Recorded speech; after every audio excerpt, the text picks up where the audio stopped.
Hi and stuff. I can already tell this is going to be a very messy, sloppy, unorganized, rambling video like they all are because I'm just like a little out of it and tired and in a weird mood. So like we'll see what happens with this.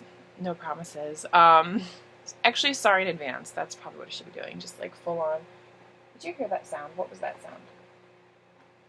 I'm going crazy. I think that was literally me making that sound. Anyways, so hello. It's been like a long time since I've done this, which is cool. It's wild. Doing it today because I got a question or an ask or whatever the fuck you want to call it. I'm so pleasant right now. I got something from someone saying like, you analyzed Home one time, you should do it for Strong. And I was like, yeah, because I fucking love Strong. Like, I'm actually very obsessed with Strong. And lyrically, I think it's very, surprisingly, very well written. The chorus, I would say, especially, I don't know, I'll explain further, just you wait. But like, it's also just kind of like, I don't know, I think its simplicity is actually part of its genius. And like, I always thought that if I ever met Louis, I think one of the things I'd want to say to him would be like, you actually did a really good job on that, or whoever wrote it or whatever. Because yeah, I don't know how much he actually wrote, you know what I mean? Like, I don't know if he just gave the ideas and someone wrote it or what, but regardless, I would definitely want to mention that because I think it's like really quietly genius. And here's why. Now, we have the first verses. I feel like there's a lot of phlegm in my throat. I apologize. I feel like I sound nasally. But the verses themselves are okay. They're not like phenomenal. I'm not like, oh my god, about them. It's just like, you know, I'm always a slut for a ship. Mention a ship, we're good to go. But other than that, like, yeah, they're cute. Bookends, spaces between us. There's some conflict in your emotion here, though. You're starting to dip into some feelings. We're getting to the whole, we're in love. But the problem is presented at the end when he says, you know, don't want to wait till it's gone. You make me strong. Like, okay, there's the angst. There's the little pin drop of angst. What makes it amazing, though, is that you're kind of like, okay, this is a sad love a little bit, but then all of a sudden we go straight into that chorus. And the chorus, it's like, I'm sorry if I say I need you. Okay. And that right there is like a phenomenal.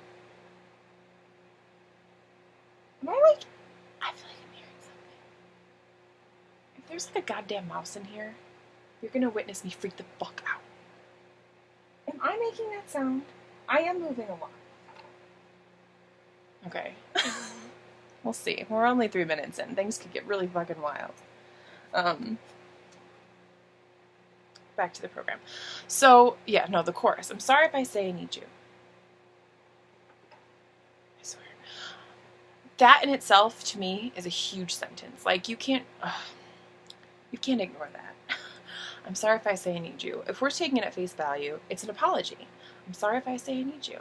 It's like a vulnerability. It's almost like he's admitting, well, the speaker is admitting a weakness within themselves, apologizing, knowing that this is wrong, feeling like it is something that is bad. You know, they're like embarrassed, they're ashamed, whatever they're feeling, they feel like they need to be like, you know, either a burden on that other person or perhaps they are told that their love is not good, whatever you want to say. There is a reason that speaker's apologizing. So you start out with that huge chunk, right? And then you're like, oh my goodness. But then it goes right into, but I don't care. I'm not scared of love. Love. And then you're just kind of like, it's like he's warring, or the speaker. It's like the speaker is warring with themselves because it's one hand, it's like, I'm sorry if I say I need you, that vulnerable, confused, been told it's wrong side, comes barreled in over by the one that's like, I don't care, I'm not scared of love, bitch. Like, oh fucking well. And it's like, almost like, you're not sure if the speaker's talking to himself, if they're speaking to a third party, if they're speaking to their other person, the other ship, so to speak. And you're just kind of like, swept up in this weird emotion, you're trying to get a vibe of like, well, what's going on here? What's this genre of love going on? And it goes right into the next line, which it's been a while since I listened to Strong, so bear with me because I'm thinking of them as I go. I'm not scared of love. Okay, but when I'm not with you, I'm weaker. Oh, motherfucker. Like, okay. It's such an interesting volley. It's back and forth. That's why I think I love it so much. It's like, on the one hand, it's like, I'm sorry if I say need you, vulnerable, dark, a little angsty. And it's like, no, but I'm not scared of love. Yeah, fuck yeah. And it's like, because when I'm not with you, I'm weaker, though. Full on admitting that. But that's kind of like an interesting one itself. It's kind of like a really interesting kind of contrast of admitting that, having that strength and that sensibility and that self-awareness, and also almost that pride of being like, I'm not with you, I'm weaker. Like, I'm not as good without you. Like, you are very vital to my existence. And it's like a vulnerability mixed with like kind of just like an admittance. When I'm not with you, I'm weaker. Simple, beautiful, pure. You don't bullshit that. That's like a huge part of me. I'm indecent right now. I apologize. It's just like, I think it's hard to explain. I'm not very eloquent right now, but I think it's a huge statement to just full on unabashedly admit that you're weaker without someone else. Like, you know, hey, I can't handle life on my own without you. Like, that's a huge to do. Like, that's like, oh, your ass is going to get kicked, you know? And it's like, you are dependent on that person, which is kind of a interesting place to be. And then it's, once again, I think the most interesting line of them all is that ending line where he goes, is that so wrong? Is it so wrong that you make me strong? And that right there, once again, it's kind of bringing in this interesting tornado of emotion, because you're just kind of like, it's almost as if the speaker is questioning themselves. Is it so wrong that you make me strong? It's like some kind of internal monologue of like, is this right or wrong?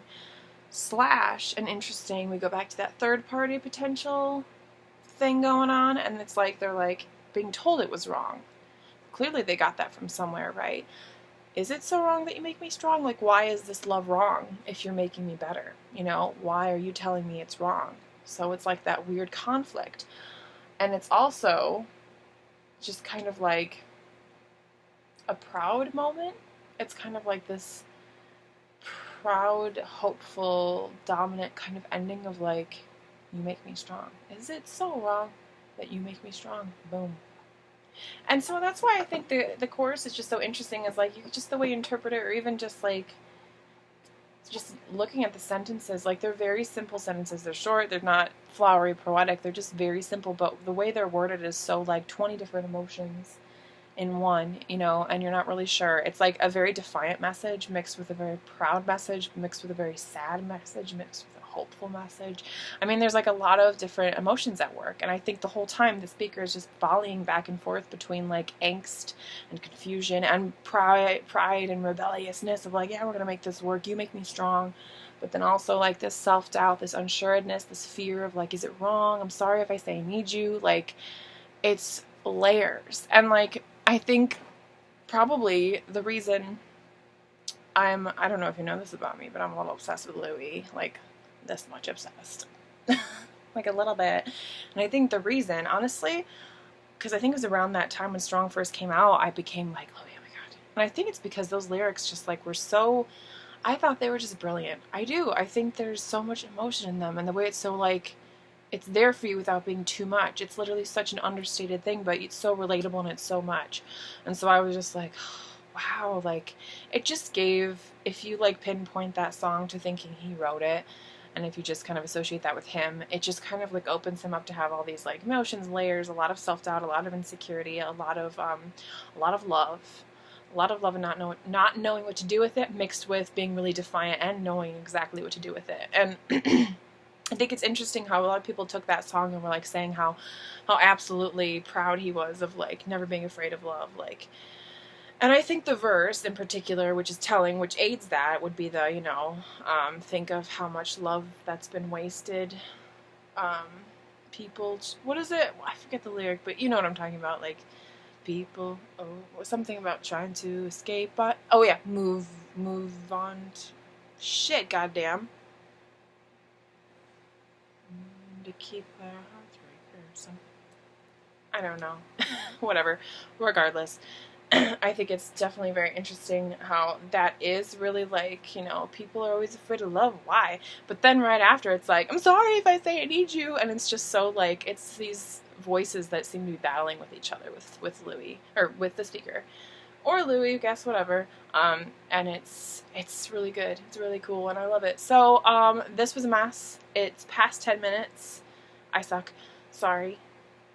But I tried, and I hope that was kind of like an insight into why I love Strong so much. If not, I'm just sorry. I'm trash. Alright, I'll talk to you guys later.